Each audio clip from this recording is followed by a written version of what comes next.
Hello everybody and welcome to LaChamba.com. I am Neil Rodriguez. So I read a book on social media. It's called Groundswell. In Groundswell first off is written by a few people from the Forrester Research Organization. I don't know the exact names off the top of my head. I'll cite them and post them in the comments below. Anyway, Groundswell states that there are a number of people on these social networks that are regarded as influencers. Now, these influencers, they come on there and they help the rest of the users in exchange for psychic income. Psychic income. Now, based on my experience, being an influencer on some social media sites, on some forums, it's not only psychic income that you receive, but you learn. It's a learning process. Like, for instance, today, I was on a forum and I posted about 40 messages on this forum. Alright? My brain probably grew an inch in diameter. I want my psychic income in Tylenol right about now, or Arnica. Arnica is a homeopathic alternative to Tylenol. Homeopathic remedies are simply remedies that are made from plants and minerals. Anyway, that's beyond the scope of this conversation. You could go ahead and we'll talk about that when I get into the fitness and how it is that you blow off steam in order to stay tight throughout your job search. Anyway, back to the point, back to the topic at hand. Psychic income. You get this psychic income in return. What I translate into psychic income is it's a learning experience. Picture it like when you're in school and they ask you to write a paper, or when you're in class and professors ask you to participate after they put out a topic. That's the same thing that goes on in these forums. So everything that you learn, everything for which you studied, if the professor told you to read 400 pages prior to the next class, you'll be able to put those pages, put all that information that you learned in those pages to work by participating in the class. That's the same thing you do on the forums. So you learn.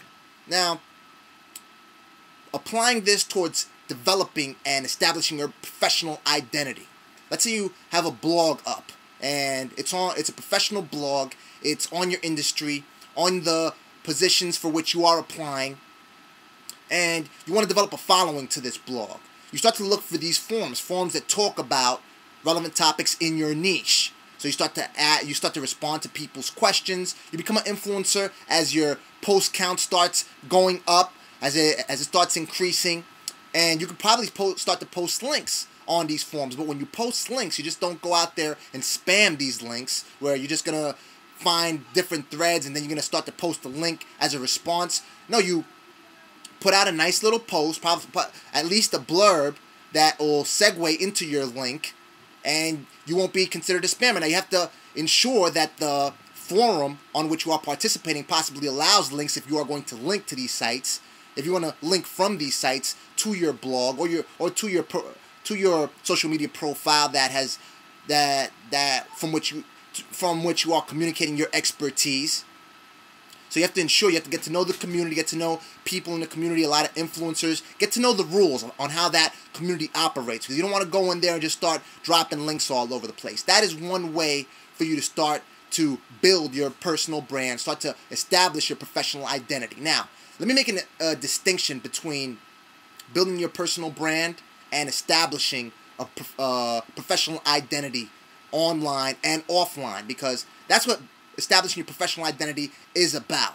Your personal brand, you use all these social platforms in order to connect to people. That's all fine. And now with your professional identity, you have to demonstrate some type of proficiency in using these tools towards contributing towards a company's or an organization's bottom line. Now, when you're able to do that, you could list those accomplishments in your resume. You're able to quantify that.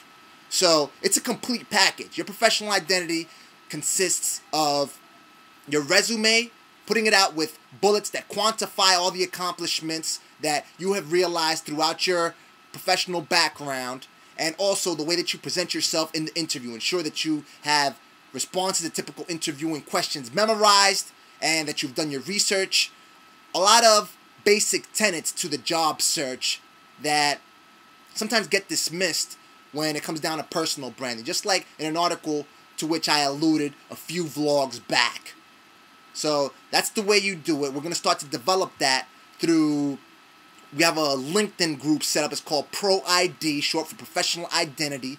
Join it. I'll link you up right beneath the video, right where I start to post all my text relevant to the video. And we're going to work together to start to establish that so we could make it one whole package. You can leverage that personal brand in order to establish your professional identity and get the job that you want. I thank you for watching. My name is Neil Rodriguez. Until next time.